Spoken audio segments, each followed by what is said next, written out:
Olá pessoal, vamos ter mais uma aula. Hoje nós iniciamos um novo módulo dentro do curso de vertebrados. É um módulo em que nós vamos comparar diversas adaptações morfológicas e funcionais entre os grupos de vertebrados que nós já vimos. E o módulo de hoje é esse que está aí na tela para vocês, adaptações locomotoras em vertebrados. Então nós vamos ver como que vertebrados desenvolveram diferentes adaptações locomotoras em função do seu modo de vida. Mas antes, vamos pensar com o seguinte raciocínio. Locomoção é basicamente um fenômeno físico. Ele está sujeito às leis da física. A locomoção se comporta dentro dos limites impostos pela física no nosso universo. Então, existem três forças, dentre as quatro que estão mostradas aí, que são importantes e que acabam influenciando os padrões comportamentais locomotores de vertebrados. São elas a força normal, que está representada aqui por essa seta, né? É a força de reação do meio, a força peso, que é representada pela força que a gravidade exerce sobre o corpo, e a força de atrito, que é representada pela resistência que o meio opõe a um corpo em movimento. Essa força de tração, na verdade, é a força, ela ilustra a resistência que um corpo opõe para sair do seu estado de inércia. Geralmente nós não vamos encontrar isso de uma maneira muito evidente nos vertebrados. Mas essas três forças, a força normal, a força peso e atrito, são as que influenciam a locomoção em vertebrados.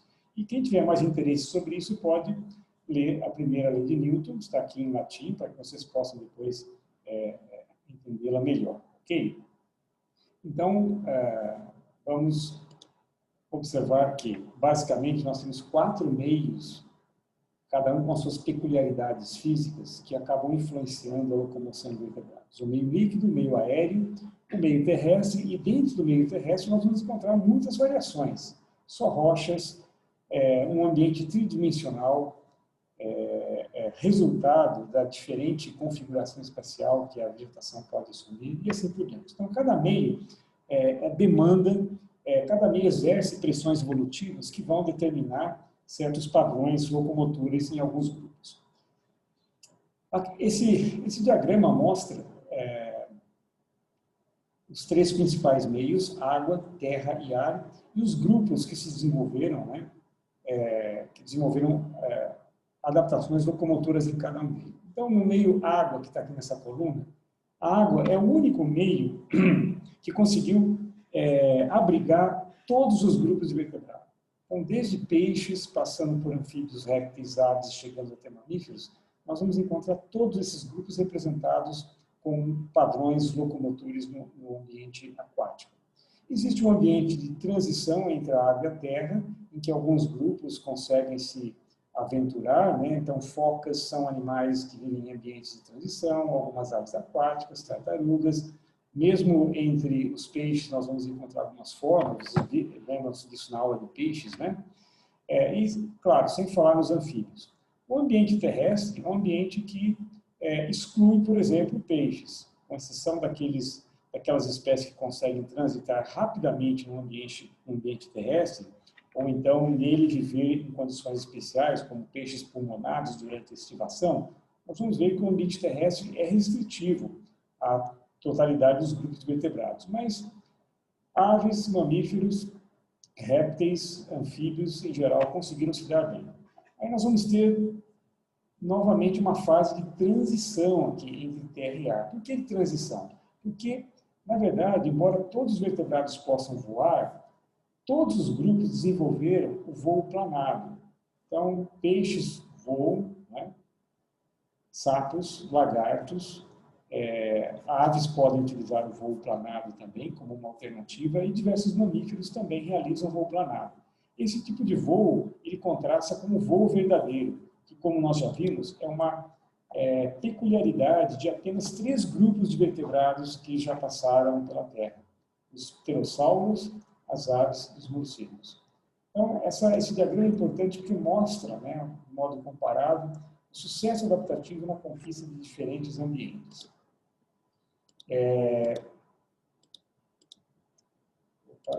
Tá. Então, aqui uma galeria, né, dos vertebrados que conseguiram conquistar o meio líquido. Então, como é que se dá a locomoção meio líquido? E aí nós vamos ter representantes de basicamente todos os grupos, desde peixes até mamíferos, né? Bom, locomover-se na água não é uma coisa tão simples assim. A água impõe uma série de restrições. Essas restrições se dão em função das características, das propriedades químico-físicas da água. Em primeiro lugar, existe uma força chamada arrasto. O arrasto é uma força que aumenta, né, conforme o corpo que está imerso na água ganha velocidade.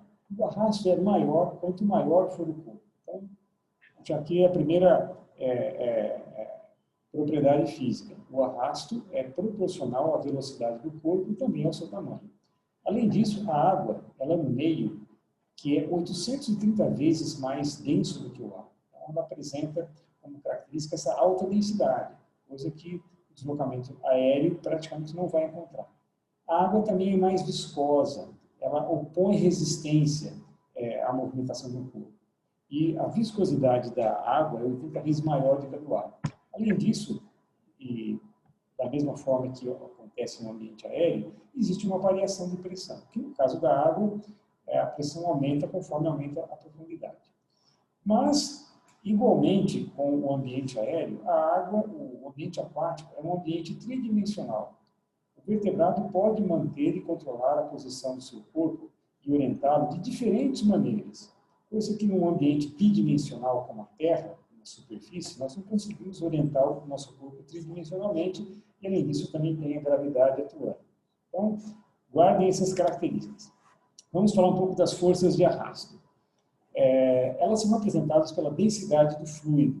Como isso pode ser vencido? Como esse arrasto, essa resistência ao deslocamento pode ser vencida? Uma das soluções encontradas pelo vertebrado é adotar um corpo uniforme, então a hidrodinâmica. Além disso, também o arrasto ele se expressa conforme a velocidade relativa do fluido. Então, o fluido ele pode passar com diferentes velocidades por esse corpo. Então, uma redução nas projeções do corpo, redução nas orelhas, nos braços, nas pernas, pode ser uma solução interessante e alguns vertebrados adotaram essa solução na sua locomoção em meio líquido. Em relação à viscosidade do fluido, também o encurtamento dos membros pode ser uma solução interessante. Em relação à velocidade do objeto, né, ela pode ser aumentada se os membros que impulsionam esse objeto têm a forma de remo, de nadadeiras. Em relação à forma do objeto, o arrasto que se aplica sobre a forma, esse arrasto pode ser vencido parcialmente se o corpo tiver uma superfície lisa. E em relação à área do objeto, aí não tem muito o que fazer. Se o objeto é grande, ele sempre vai ter aquele tamanho na água. Mas uma maneira de resolver o problema do arrasto sobre o tamanho do objeto é saltar fora d'água. Daqui a pouco a gente vai explicar melhor como é que isso funciona. E esse diagrama aqui mostra, né, as propriedades do deslocamento num fluido como a água, né? Então, se um corpo esférico está se deslocando devagar, ele cria uma corrente de fluido que é relativamente homogênea e praticamente o arrasto é diminuído porque não há turbulência no rastro do deslocamento desse corpo. Porém, no mesmo corpo, se ele aumentar a sua velocidade, ele vai criar vórtices de turbulência. E essa turbulência aumenta o arrasto e diminui a velocidade do corpo. Então, um corpo esférico que tem uma projeção cilíndrica, cônica, ela reorganiza as correntes de direção do fluido e, com isso, diminui a turbulência e diminui também o arrasto. Então, para vencer o arrasto, nós vamos ver aqui alguns padrões adotados pelo vertebrado. Corpo fusiforme, que nós vamos encontrar em peixes, em mamíferos, né, em répteis, e remos, e membros, né, transformados em nadadeira, em forma de remo. Né. O salto fora d'água ocorre porque, como nós vimos lá no início, o arrasto é diretamente proporcional à força de resistência que o meio impõe ao deslocamento do corpo, é diretamente proporcional à velocidade desse corpo. Então, imaginem um golfinho, uma raia, um pinguim, um peixe, aumentando gradualmente a velocidade à medida que eles estão nadando. portanto, abaixo da superfície. Eles estão nadando na coluna d'água. Quanto mais rápido eles se locomoverem, maior o arrasto. Isso chegaria a um ponto de ser praticamente impossível vencer a resistência produzida pelo meio. Então, saltar fora d'água parece um comportamento alegre, divertido, mas tem uma razão física para isso.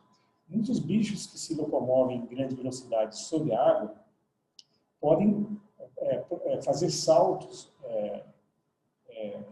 temporários, né, de vez em quando, como uma forma de zerar o arrasto. Quando o corpo, que está tendo aquela pressão aumentada, salta fora d'água, o arrasto cai a zero. Aí ele mergulha de novo e continua ganhando velocidade. Então, esse saltar periodicamente fora d'água é uma maneira de zerar o arrasto à medida que se vai progredindo. E também no caso da plumagem lisa, que nós vamos encontrar em plumagem pelagem lisa, né, em mamíferos e aves. É uma forma também de reduzir o atrito com o meio líquido. Nós vamos encontrar em peixes uma grande diversidade de movimentos natatórios, que basicamente vão utilizar movimentos do corpo, tanto da parte anterior, mediana e posterior do corpo, como movimentos também das nadadeiras. Então, esse gráfico aqui ilustra dois padrões de movimento corporal, a ondulação e a oscilação. Então, quanto mais à esquerda desse gráfico, mais forte é o movimento produzido por ondulação corporal. Quanto mais à direita, nesse eixo, maior o movimento natatório produzido por oscilação do corpo. É o próprio corpo, então, que vai estar oscilando uma das suas partes. E aqui nesse eixo nós vamos encontrar as partes do corpo, que estão representadas pela parte mais escura nessa figura, que são responsáveis pelo movimento. Vamos pegar esse bicho aqui. É um arenque. Ele tem um tipo de nado que é chamado de carangiforme. Então, ele é um peixe que ele está numa posição intermediária entre um nado ondulatório e um nado oscilatório. E a parte do corpo que é maior responsável pela impulsão desse meio líquido é a nadadeira caudal, né? Parte aqui da nadadeira ventral e o pedúnculo posterior, o terço posterior do seu corpo. E assim por diante. Então, depois vocês olhem esse desenho e vejam como, variando o formato do corpo, sua hidrodinâmica, o número de nadadeiras envolvidas na natação e o padrão de ondulação e oscilação podem conferir diferentes movimentos natatórios em peixes. O arrasto também pode ser vencido com estruturas apropriadas para aumentar o impulso no meio líquido, como, por exemplo, as membranas interdigitais, que nós vamos encontrar em alguns marsupiais, como essa cuíca d'água, em ariranhas, nós já vimos isso no sapo-pipa, alguns cáridos e tartarugas também apresentam essas membranas interdigitais e algumas aves aquáticas também. Uma variação desse apoio adicional não é uma membrana que percorre todos os dedos, mas individualmente os dedos são expandidos. Nós chamamos isso de dedos lobados, que nós vamos encontrar em galinhas d'água, em alguns mergulhões. Então, esse padrão, né, ele é também uma adaptação morfológica para aumentar a superfície que vai dar o impulso necessário em meio líquido. As aves que mergulham enfrentam um problema diferente no meio aquático, né, no meio líquido. Elas, para mergulhar, elas precisam vencer algumas forças que tentam empurrá-la de volta. Então, essa força a gente chama de impulso, né? É a força de reação no meio. Você mergulha, e todos nós já passamos por essa experiência. Se a gente mergulha, a gente vai afundando cada vez mais, né? A não ser que a gente esteja com uma armadura de metal. Mas se a gente mergulha, a tendência do meio é nos jogar de volta para cima, né?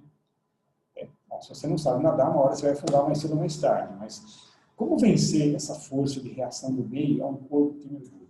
Então, aves que mergulham, vejam a quantidade de adaptações que elas desenvolveram. Os sacos aéreos são pequenos. Sacos aéreos pequenos reduzem, aumentam a densidade do corpo. Com isso, o corpo se torna menos denso, portanto, mais favorável ao mergulho. A plumagem é densa. As asas são transformadas em remos para fazer com que a ave consiga ir até onde está o peixe. As penas podem ser semelhantes a pelos ou escamas, como, por exemplo, nós vamos encontrar nos pinguins. A plumagem, as penas de um pinguim, são bastante modificadas e se assemelham mais a pelos de mamíferos. Elas perderam aquela estrutura própria para o voo.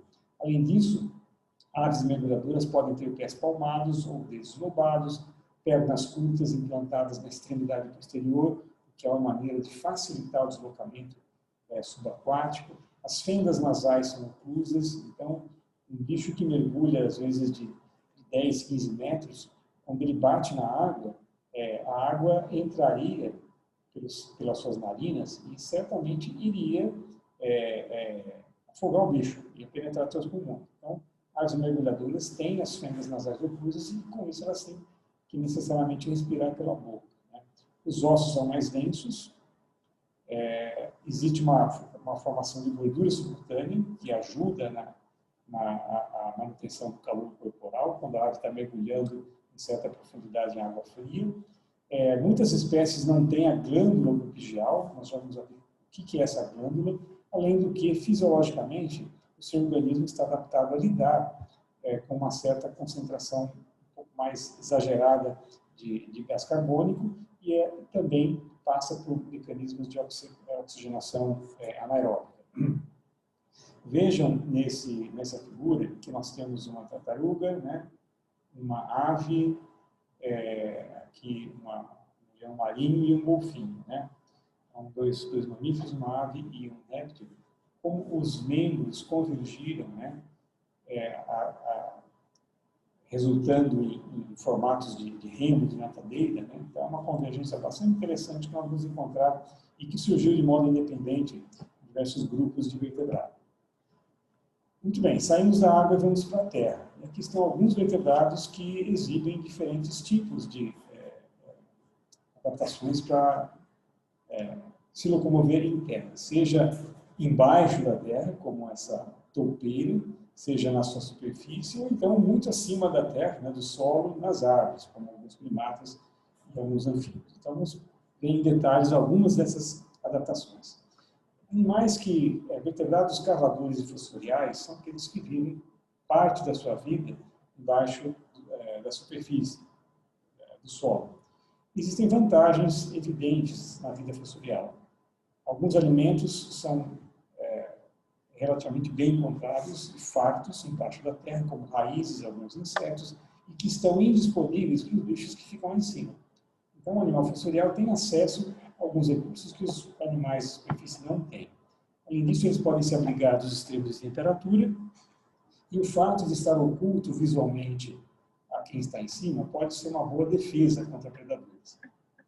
E nós já vimos, nos grupos que estudamos anteriormente, algumas dessas adaptações morfológicas da vida fossorial, como o crânio e esqueleto reforçado para cavar, como nós vimos em Anfisbena, os tatus, membros curtos que podem aumentar o momento de força, né, do braço de uma perna, membros em forma de pá, unhas grandes para remover a terra nas galerias, ou então ausência de membros, e olhos rudimentares. Então, são algumas das adaptações que nós vamos encontrar na vida fossorial.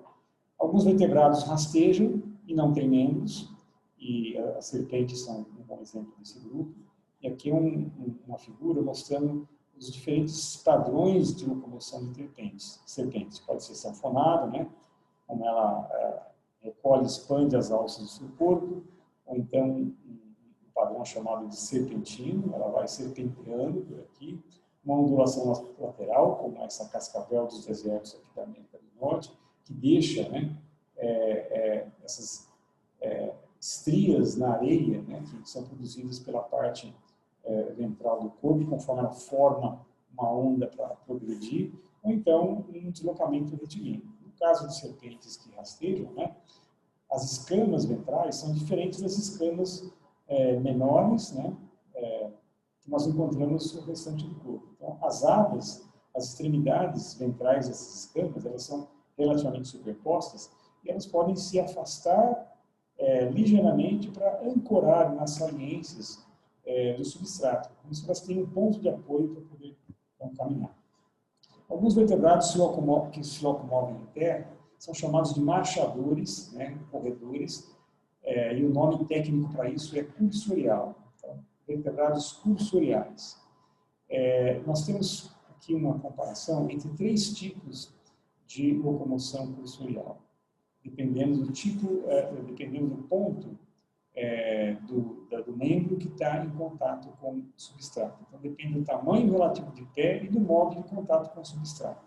Então, quando toda a planta do pé está apoiada no substrato, e esses ossos eles estão pintados em cores semelhantes para as mesmas porções, para as mesmas seções anatômicas. Então, por exemplo, né, essa parte verde aqui, ela forma o tarso metatarso. Então, quando um vertebrado se apoia no tarso metatarso e nas falanges, todo o seu pé, toda a planta do seu pé está se apoiando no substrato. Então, nós chamamos de bicho de plantígrado.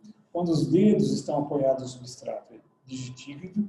E nós vimos na aula da professora Leonori, né, sobre os ungulados, né, aqueles bichos que mantêm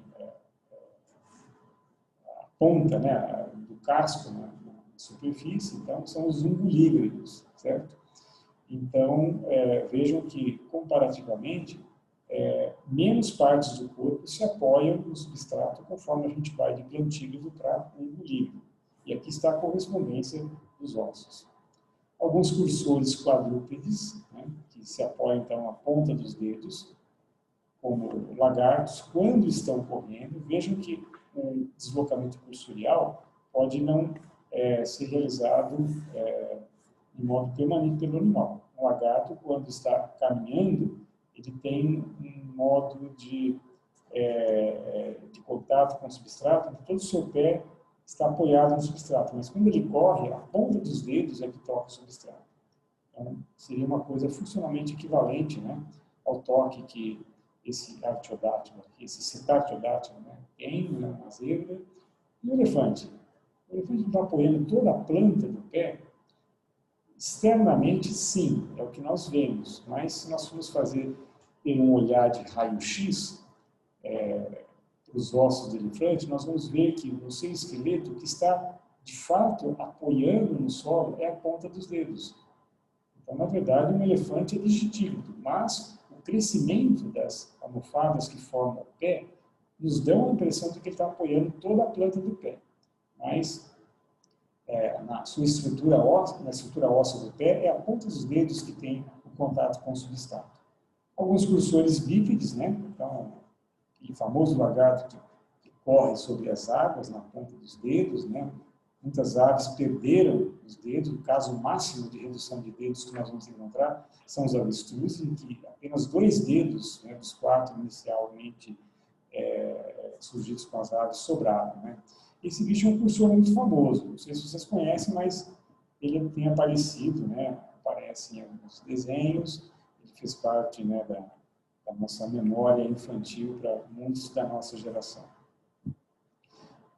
Os vertebrados que saltam têm adaptações próprias para isso. Geralmente, os membros posteriores são mais alongados. A gente viu isso nos anfíbios anúbios, né? Então, comparando o comprimento dos braços com das pernas, as pernas é muito mais alongado, né? No salto, há a necessidade de se manter equilibrado, e a cauda geralmente proporciona esse equilíbrio, né? No caso desse esquilo, ou então do canguru, que tem uma cauda mais pesada, e essa cauda atua como um movimento assim, pendular, ajudando o bicho a manter o seu centro de gravidade em uma posição que não o faça capotar durante os saltos. Outra forma de locomoção no meio terrestre é o bipedalismo. Nós vamos encontrar 2 padrões. Nós vamos encontrar vertebrados que são bípedes facultativos. Então, gazelas, ursos, podem ficar nos 2 pés. Nesse momento, eles são bípedes, mas isso não acontece sempre. Então, gazelas e ursos são bons exemplos de animais quadrúpedes, mas que eventualmente podem adotar uma postura bípede temporária para realizar algum comportamento, como se alimentar, ou então para mostrar agressividade, uma territorialidade, assim por diante. Outras aves são bípedes, outros vertebrados são bípedes obrigatórios, como os primatas humanos e os pinguins, por exemplo. Nós não vamos ver um pinguim exceto quando ele está deslizando na banquisa de gelo, quando ele está caminhando, sempre é nos dois pés. E alguns animais, na verdade, podem tanto adotar uma locomoção quadrúpede quanto bípede, no caso ainda do chimpanzé. O bipedalismo ele é favorecido por algumas adaptações morfológicas importantes. E uma delas é a posição do forame magno, né? O forame magno occipital aqui na base do crânio. Então, se nós compararmos um primata africano, um gibão, uma gorila, por exemplo, nós vamos encontrar aqui o forame magno orientado horizontalmente. Então, ele sai aqui para trás. Isso é característico de primatas que têm uma postura quadrúpede. Ao passo que, se nós observarmos, um bugio tem isso também. Ao passo que nós observarmos um primata humano, vejam bem, o forame ele está voltado, ele está em ângulo perpendicular, né, em relação ao plano de deslocamento. Então, essa diferença, apenas analisando a posição relativa do forame magno no crânio de alguns primatas, nós podemos deduzir qual deveria ser o seu modo de deslocamento principal. Além disso, a posição do centro de gravidade é muito importante no caso do bipedalismo, né? Ele está posicionado, né? O centro de gravidade passa pelo eixo do pé, ao passo que nos primatas com postura quadrúpede, o eixo está voltado aqui entre os dois membros. A vida nas árvores também é interessante, mas exige as suas adaptações próprias. Então, é importante manter o equilíbrio do centro de gravidade. Então, se nós pegarmos um primata braqueador, né, como nós vamos encontrar um macaco-aranha, um muriqui, né, várias espécies de primatas têm esse modo de deslocamento nas árvores, em que eles utilizam a cauda como um quinto membro, né? Então, para um bicho que vive num ambiente tridimensional, como o arborícola, e que tem muitas vezes estar numa postura assim, numa posição em que eles estão se equilibrando num tronco, vejam que se um primata se apoiasse no tronco com os membros voltados para baixo e o tronco para cima, a tendência é que o centro de gravidade faria com que isso rodasse, né? Houvesse uma rotação aqui desse centro, de modo que ele atingiria uma situação mais estável aqui. Essa é uma posição instável para o centro de gravidade de um primata, que está num tronco de diâmetro reduzido. Se o tronco é maior que ele, tudo bem. Mas se o tronco é mais reduzido, vejam que a tendência é a instabilidade do centro de gravidade. Portanto, a braquiação parece ser uma adaptação interessante, né, para ajustar o centro de gravidade a uma posição mais estável. Então, um primata nessa posição, embora ele esteja de ponta cabeça, mas o centro de gravidade está aqui, não está fazendo com que o bicho fique oscilando para a direita ou para a esquerda, como poderia acontecer com um bicho nessa posição. Então, a braquiação é um fenômeno comum em diversas espécies, né, como que vem nesse gibão. Isso já foi estudado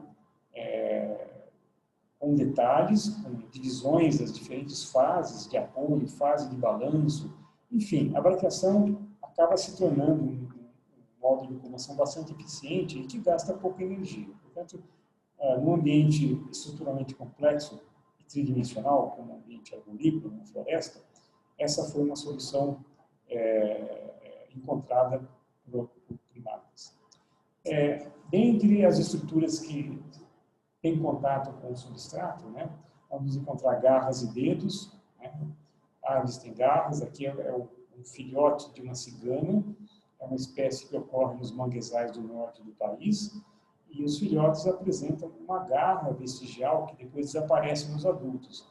E essas garras eles utilizam para subir, se pendurar, para se manter firmes na vegetação de mangue, onde eles estão, né? Os adultos não apresentam essa garra. Mas répteis têm garras, né? O camaleão tem aqui, e polegares oponíveis. Então, vejam, tanto o camaleão como o chimpanzé têm polegares oponíveis, tanto nas mãos como nos pés. E isso tem vantagens óbvias, não apenas na locomoção, mas também na manipulação de alimentos. No caso de primatas, né, isso chegou ao extremo do desenvolvimento do uso de ferramentas, como é o caso entre chimpanzés e nós. Outras adaptações de contato ao substrato envolvem caudas e pés. Nós vimos na aula de aves, né, a grande diversidade de formas de bico, de formas de pés que as aves têm.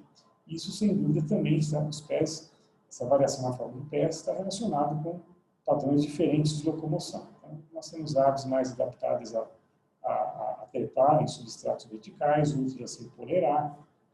No caso de aves que se deslocam verticalmente, nós vamos encontrar também a ponta das retrizes, que são as penas da cauda, ou formando um espinho, ou então a raque é formada por um verticilo mais endurecido, que dá resistência, como por exemplo esse pica-pau. Isso aqui é a cauda de um pica-pau, mostrando as retrizes com a raque mais endurecida aqui, e aqui a cauda de uma subideira, de um arapaçu, em que falta o verticilo na ponta da cauda e a raque assume esse formato do espinho.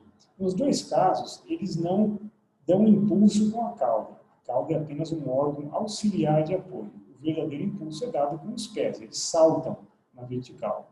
No momento do salto, a cauda ajuda a mantê-los equilibrados no substrato.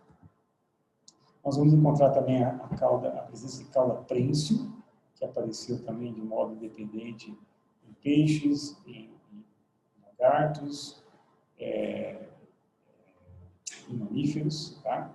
Só aves que não têm, aves e anfíbios não têm cauda prênsil, mas vejam que no caso aqui desse macaco, geralmente a superfície inferior da cauda ela é desprovida de pelos, e ela é forrada, né, por queratina. Então isso torna essa superfície interna antiderrapante. Então, se um animal fosse se pendurar por uma cauda totalmente peluda, né, isso poderia comprometer a sustentabilidade dele no galho e ele poderia escorregar. Mas como ela tem essa superfície interna queratinizada, isso cria uma superfície antiderrapante que permite que primatas como esse possam utilizar a cauda então como o quinto membro. Tá? Aqui um cavalo marinho se agarrando, né, com a cauda aqui na sua floresta de corais, um tamanduá de colete e assim por diante. Outra adaptação interessante de substrato são as estruturas adesivas, que se expressam, por exemplo, nesse peixe, em adaptações das suas nadadeiras pélvicas. Nós vimos isso, acho que foi um dos exercícios da aula prática que vocês tiveram, nesse vídeo. E anfíbios também, essa espécie, principalmente, os girinos dessa espécie, né, toroca, um bicho que ocorre aqui na Mata Atlântica do litoral de São Paulo, ele vive num filme d'água, numa camada tênue de água que cobre as rochas que estão próximas da Mata Atlântica, da floresta. E ele vive nadando naquele filme bem estreito, né, de água. E ele se mantém preso às pedras através de uma membrana, né? Existe uma pequena concavidade aqui na parte da cabeça, né? E essa membrana tem uma pequena extensão que ajuda a fazer a função de uma ventosa, quando o girino está se locomovendo, né? Uma adaptação interessante de contato substrato, nós vamos encontrar como forma de estrutura adesiva nos pés de alguns lagartos de conídeos.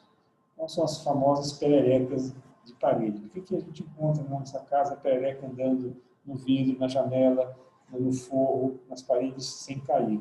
Porque os seus pés são formados por estruturas, como vocês podem ver aqui, parecem pequenas placas, mas olhando mais de perto, nós vamos ver que essas placas, na verdade, são pequenos microfilamentos, e esses microfilamentos, eles provêm uma aderência do animal por conta de um fenômeno físico, que é chamado de força de Van der Waals. Essa força de Van der Waals nada mais é do que a interação eletrostática entre moléculas que estão temporariamente polarizadas. Então, é um padrão de atração, de aderência física por carga elétrica diferente.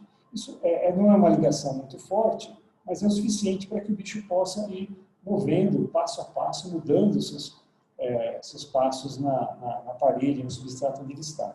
Mas a gente sabe também que pererecas são capazes de ficar na parede, de ficar na parede azulejada do banheiro, né, de algumas casas. E por que elas não caem? Elas também têm um mecanismo de aderência. Porém, esse mecanismo de aderência é diferente daquele que nós vimos no teste das lagartixas.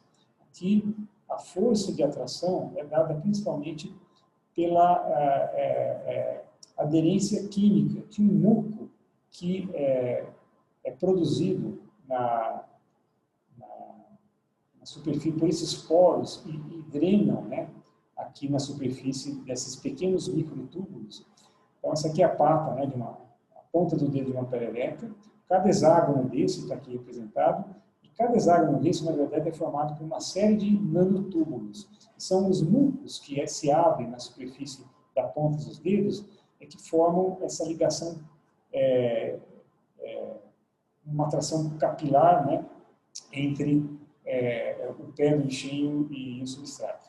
É uma ligação um pouco mais forte do que a atração eletrostática da força de Van der Waals.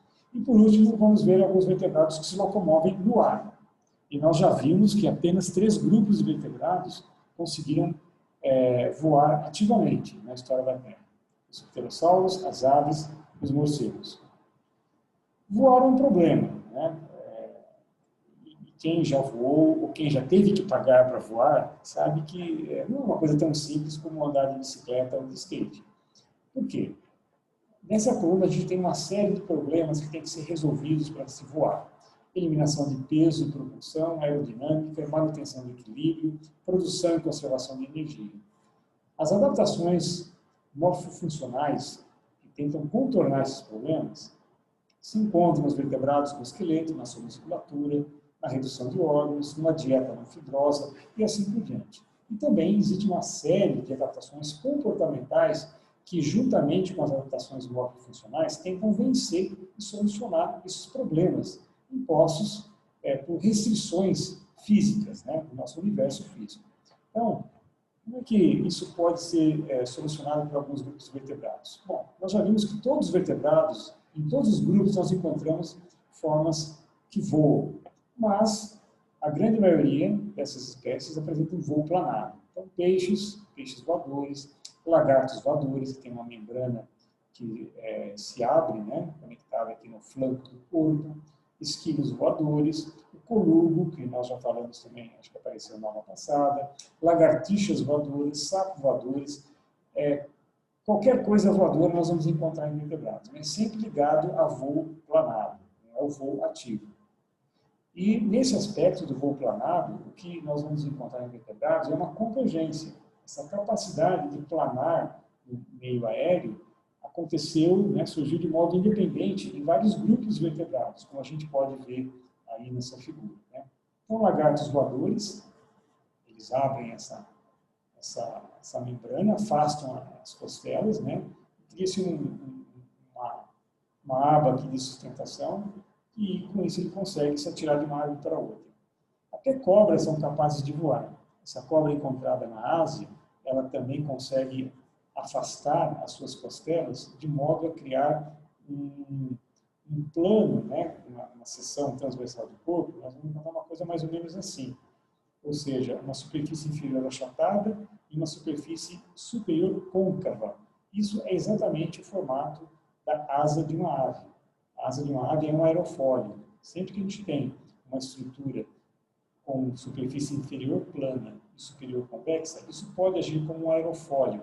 E nesse aerofólio, né, conforme a cobra se atira do alto de uma árvore, ela consegue planar por alguns metros até chegar no lugar em que ela quer. Tem um vídeo que nós separamos para vocês, bem interessante na aula prática. Aqui a gente vê também mais física aplicada às adaptações locomotoras em vertebrados. Então, muitas aves planam em círculo. Acho que todos vocês já devem ter visto esses círculos, né, um bando de urubus voando em círculo. O que eles estão fazendo? Eles estão aproveitando a formação de uma bolha de ar quente, chamada de uma corrente térmica, que em dias quando a superfície do solo se aquece, essa bolha se desprende e vai subindo. Isso é chamado de uma térmica, né? E as aves, muitas aves planadoras de asas longas, como urubus, alguns gaviões, algumas águias, às vezes cegonhas, conseguem se manter por um bom período de tempo enquanto a bolha está formada, e eles vão subindo. E ao subir, eles não precisam bater as asas. Então, isso é uma maneira muito econômica de alcançar uma certa altitude.